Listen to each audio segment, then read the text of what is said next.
Peril. Stories of suspense.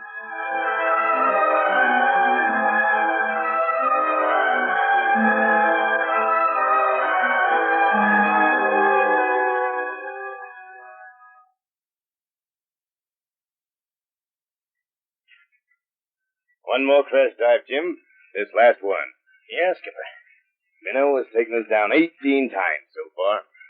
Well, they make it 19 before they say the sub's seaworthy. Well, they got to have some kind of an acceptance number. Yeah, but why an odd number like 19? Why not a smooth, round one like 20 or 10? Because some of our admirals like odd numbers, I guess. Yeah, maybe that's because some of our admirals are pretty odd themselves. Hey, take it easy, boy. You're in the United States Navy. You're supposed to love our admirals. Every last silly one of them. Yeah. I'll settle for Admiral Casey's daughter. You would. Well, let's get this crash dive over with. Right. All ahead emergency. All ahead emergency. Full speed. Aye, sir. He's almost jumping out of the water. What a beauty. One more dive, USS Minnow, and you're an arm of the fleet. Okay, Jim. Get to work. Right. Clear the bridge. Aye, aye, sir. Secure bridge hatches. Aye, aye, sir. Bridge clear, Skipper. Right. Open the ballast tank. Aye, aye. Cut the diesels. Aye, aye, sir. You're all outlet. Secure all outlets. Aye, aye, sir. Down we go, Jim. Yeah. If we don't get any leaks, we're part of the fleet. Christmas tree boards, all green. No red light showing. Yeah. Green board, sir. Good. Cut in the electric batteries. Aye.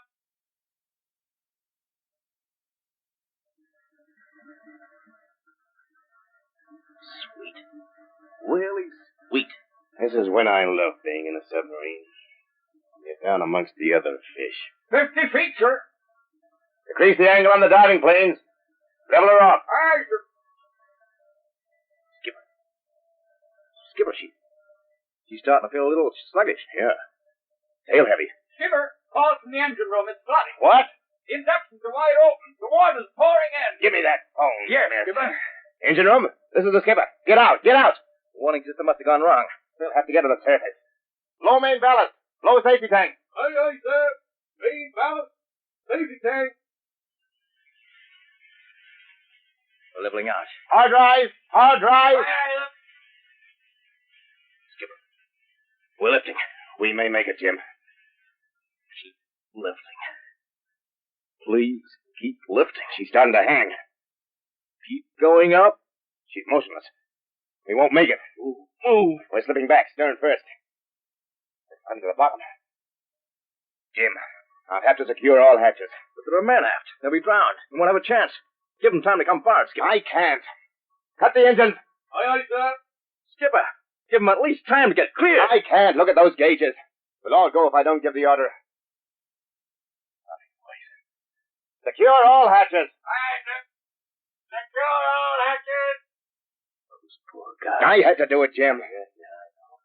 Brace yourselves, men. We'll be hitting stern first. We'll be hitting hard.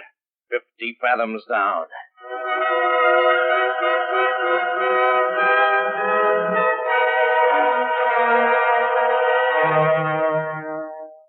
We'll be back in just a minute to tell you more of tonight's story, Death Dive.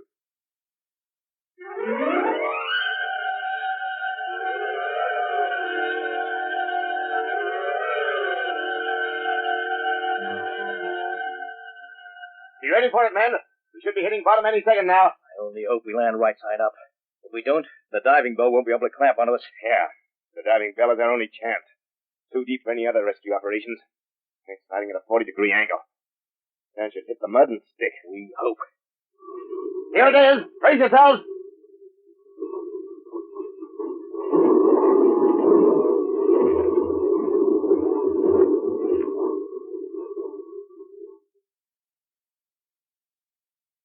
We didn't keel over.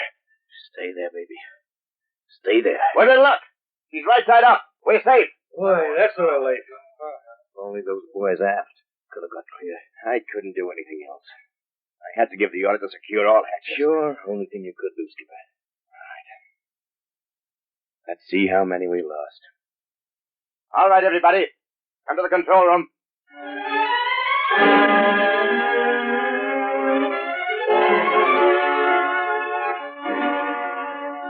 Murphy has a threat. 29 accounted for, Skipper. 28 lost. Yeah. All right, everybody. Listen. We're 50 fathoms down. The after compartments are flooded. You'll just have to wait till help reaches us. It's only a matter of time. Sir, What is it, Hazard? is there any way we can radio our position? Not with 50 fathoms of water over us, but we're equipped with the best safety devices in the world. There's a mumps and lung for every man. Isn't it too deep for mumps and lungs? You can ask some pretty awkward questions, Murphy. Yeah, it is too deep. But don't forget there's the diving bell. There's one at New London. It can be brought here in a matter of hours. We're equipped with special fittings for the bell. Luckily, we're right side up. When the bell is lowered, it can clamp onto us and take us up, 8 or 9 at a time. It's pretty rough up top when we dived, sir. Will rough conditions make any difference to the diving bell operation? Well, the rougher the sea, the harder it will be for the bell to be lowered to us, but experts will be handling the operation, and our chances are pretty fair. How long will it take before we're missed? Well, we should be contacting base operations about now. When they haven't heard from us in about an hour or so, they'll start worrying and probably send some search vessels after us. Hey, Skipper. The Dolphin's in this area. There may be some surface vessels, too. Yeah, I know what you're getting at, Jim. A smoke bomb. Yeah. All right. Release a smoke bomb. Aye, aye, Skipper. Smoke bomb released. When that bomb gets to the surface, men, it'll explode into a colored cloud that'll stay around for a while. It can be seen from miles away. And we've got 5 bombs on board. We release them at intervals. On top of that, there's a watertight telephone on deck. I'm going to float it up. Jim, emergency telephone. Aye, aye, Skipper. Emergency telephone released. The case holding that telephone is very brightly painted. You've all seen it. It'll be a perfect buoy marking our position. When a rescue vessel arrives, they can talk to us through the phone. We'll get a buzz signal here when they open the telephone case. But we'll know they're above before that because we'll hear their propellers on our sounding system. Now, relax, all of you. As I said, it's only a matter of time. How about the oxygen supply, sir? We have enough oxygen and soda-lime air purifier to last 24 hours. Well, there's nothing we can do now but take it easy. Don't talk too much. We want to conserve all the oxygen we can, in case it takes longer for them to reach us than I expect.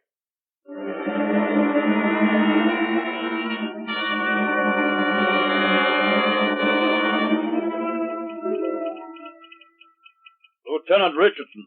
Sir? Oh, I was just going to get in touch with you, sir. I'm told that the sub-minnow is late with radio contact. Yes, sir. You've tried to radio them, of course? Yes, Admiral, constantly, but we get no answer. Yes, almost 10. When will they do the test dive? 8:50.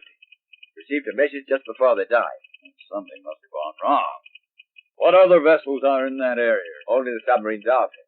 She's on the way to training exercises off Cuba. Well, contact the commander of the Dolphin. Tell him to remain inside the test area and to be on the lookout for the minnow. Yes, sir. And then call the New London Naval Base. Tell them to get the rescue vessel Falcon ready. Inform them that the diving bell might be needed. Yes, sir.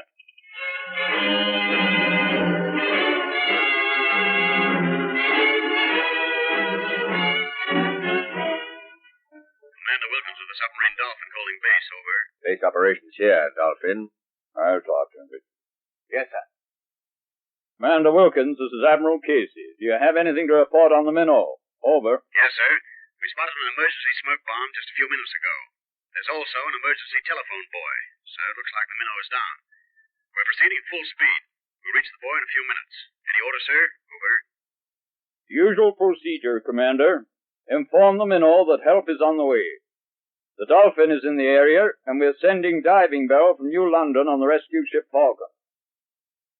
Stand fast and wait for the Falcon to arrive. Over. Very well, sir.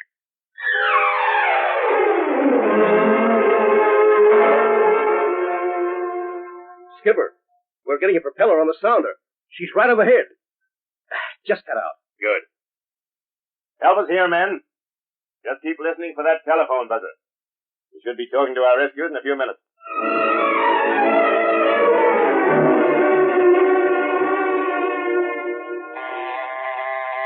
There it is, Skipper. Yeah. This is Lieutenant John Parker, commander of the Minnow. This is Commander Theodore Wilkins of the Dolphin. Ted, Hi, Johnny. What have you done to that sub? the inductions didn't close and the warning lights didn't show it.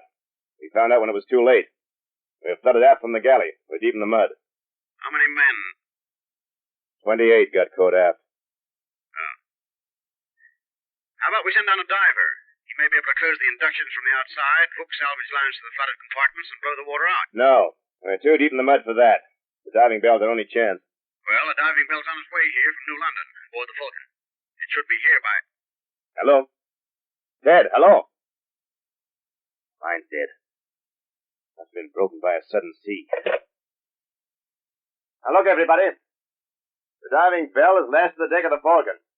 The Falcon is on her way down here now. All we have to do is wait. There's nothing to worry about. Hey, that's a break. Well, you got them fools, Skipper.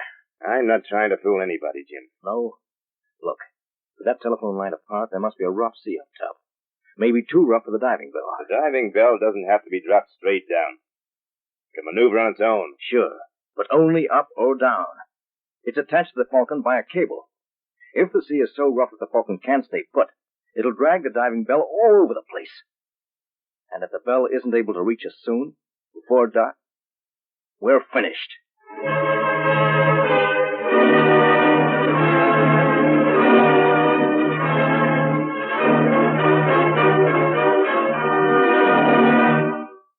In just a moment, we return to our story, Death Dive.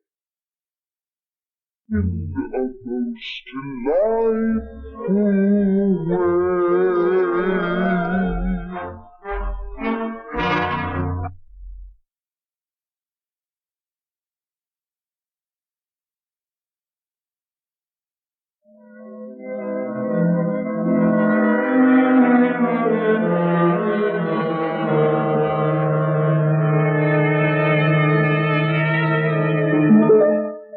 Skipper, an hour's passed since we spoke to the Dolphin. Yeah, but we're okay. Are we? Sure we are. And why do you look so worried, Skipper? It's part of my job to worry. I know what's the matter. I'm not dumb. The sudden sea parted the telephone wire. That means the Dolphin was washed away. We haven't any more smoke bombs. There's no way to mark our position. They're close enough to find us again. They can put down grappling irons. They can send down divers. But suppose they've moved half a mile in the last hour, even a quarter of a mile. They've got the whole ocean to search. And the sea might keep moving them all the time. Yeah. Has it? Are you getting anything on the sounder? Oh, sir. Dolphin probably hasn't started her engines again. Oh, she's drifted so far away we can't hear her engines. And if she's too far away to find us, it doesn't matter how many rescue ships they send out. They'll locate us sooner or later. Yeah, but we have oxygen for only 24 hours. And might as well be 12. Because after dark, it'll be impossible for them to do anything. They just have to sit up there, waiting. Tomorrow will be too late. Look, why don't we jettison something to show our position? The currents here are too strong. Anything we jettisoned would be swept away. But it's obvious they don't know where we are. How can we let them know where we are? There's only one way. I didn't mention it to the men because I thought the Dolphin had marked our position somehow. It seems they didn't have time. I guess I shouldn't have waited. I didn't want to panic the men. Look at them. They seem a panicky crew. No. No, they don't. 2 months ago, they were just a bunch of men thrown together as a new submarine crew. Now, they're a team. There's nothing they can't do, Skipper, and there's nothing they won't do. All you have to do is tell them. Well, thanks for the lecture. All right, I will tell them. Men, it's pretty apparent that the Dolphin has lost our position. They've probably got a diver down, but in these waters it'll be very difficult to relocate us. In short, we're in a spot. The only way out of it is to make a lot of noise. Noise? Yeah. And I mean that literally. They've got sounding devices aboard the Dolphin. So if we grab hammers and anything else that's handy, bang for all we're worth on the hull of this sub, they might pick up the sounds. The louder the better. Well, I've got a hammer. What are we waiting for? Yeah, come on. Let's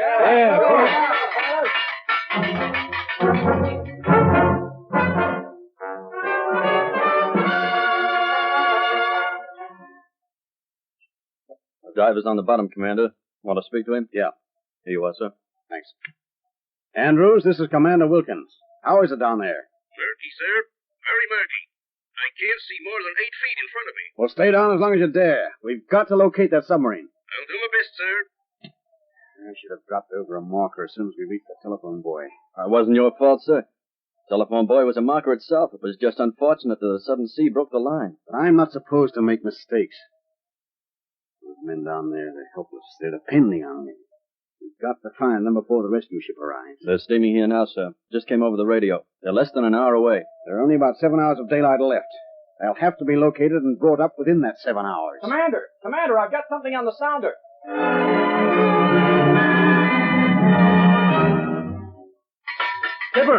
Skipper, we've got propeller noise again. Good. Stop banging, men. How far up are they, Hassett? Almost overhead, sir. They just cut out. They've picked up the banging. I'll be sending down a diver. Okay, men. Let's give them some more noise. Come on, you guys. Bang away.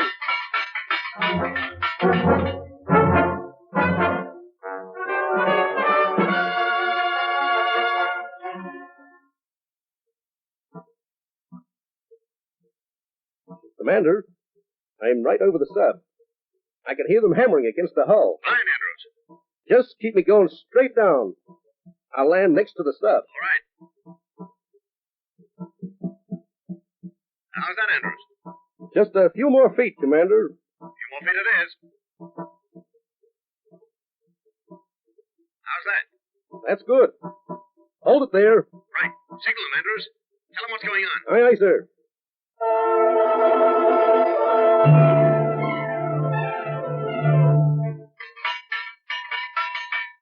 Hold it, men! Hold it!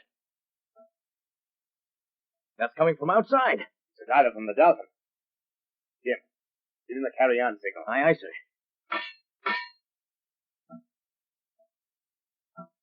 He's signaling he's going to attach a line. Rescue ship on the way. Diving bell.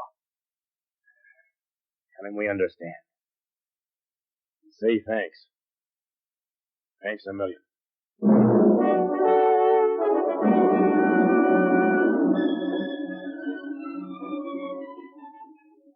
We'll be back in a minute to Peril and our story, Death Dive.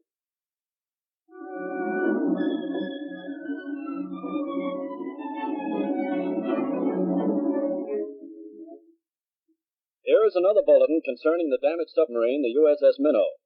The stricken sub has been relocated. Her sister sub, the Dolphin, has attached a line, and a rescue ship, the Falcon, carrying the new diving bell, is steaming at full speed towards the scene. The Falcon is expected to reach the Dolphin in half an hour. Aboard is the inventor of the diving bell, Commander Alan McCann, who will personally supervise the rescue operation.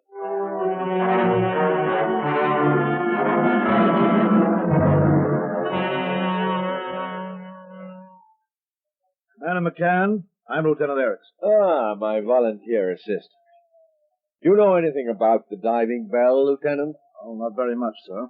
Before I tell you about it, I want you to understand that this is a very dangerous operation. In fact, we'll be in as much danger as the men trapped in that submarine. My brother was aboard the Porpoise, sir, but she went down 3 years ago. For the loss of all hands. Is that why you volunteered? Everybody else aboard the ship volunteered too, Commander. I guess we all have our special reasons. Yeah. You know, it was because of the Porpoise that I invented this diving bell. Well, I better tell you something about the bell. We climb in through that top hatch. There are 2 compartments. The lower one makes us go up and down. We take in water to go down, let it out to go up. Then the bell is buoyant till you let water in. Yes. And the rescue boat moves you from side to side with that cable, eh? Oh, no. The cable's only a guide link back to the rescue boat. You see, once we get down deep, we put too much pressure on that cable, it'll snap. Don't forget, this bell weighs almost 9 tons. How do you move from side to side? We don't have much moving to do. The falcon will have to be rigged in a 4-point mooring so it doesn't move, and it'll have to be squarely over the sub at all times. Flatten out the water, we pour hundreds of gallons of oil over it. And we'll be guided down by a cable, which will be attached by a diver. But this time that part of it should be done. The guide cable will take us right over the sub's escape vetting. Then what? We'll flood the ballast tank. That'll increase our weight and clamp us into place. Then we'll cut in compressed air, blow the water out. At the bottom of the bell is a thick rubber gasket. There. See it? Yes, sir. Well, pressure of the water will press that gasket hard against the deck of the sub. In other words, once we get the water out, it won't be able to come in again. That's right. Its own pressure will keep it from coming in. When that's done, we'll open the hatch to the bell's lower compartment, drop to the deck of the sub, and open the wheel of the sub's manhole cover. We'll be able to take up 9 at a time. Sub ahead! Sub ahead! That'll be the Dolphin.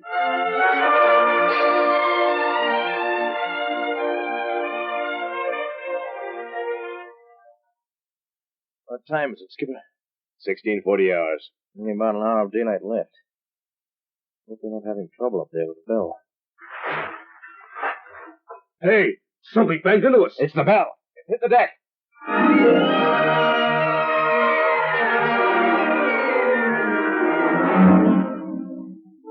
Well, Lieutenant, we're tight against the rescue fitting.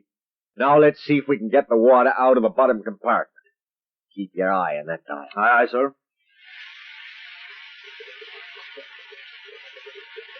Let's see. Going down. 40. 30. 20. 10. 0. She's empty. All right. Open that hatch, will you? I have to keep my eye on these instruments. Aye, aye, sir. There it is. Now up. Dry as a bone down there. All right. Drop onto the deck of the sub and open that manhole cover. A pleasure, sir. Hey, what'll I say to them? Say whatever comes to your mind. They won't care. Well, here goes. Now. Hello, gents. United States Navy elevator service. Anybody want to go up?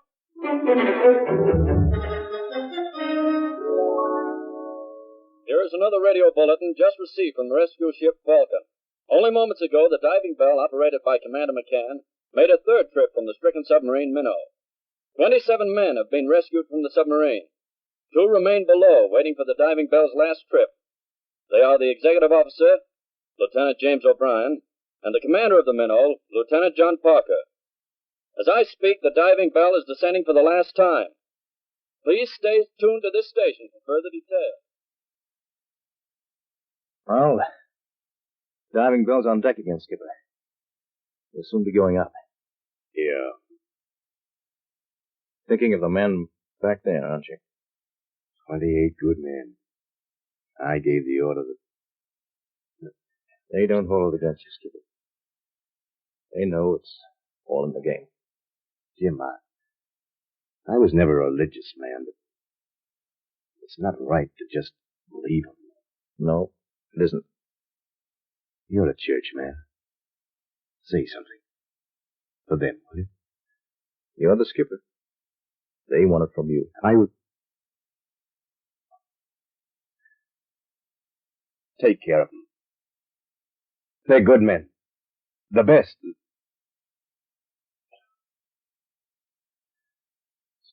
Not very much, Jim. It's respect and love. A man doesn't want any more than that. Going up, gentlemen? Come on, Skipper. Here.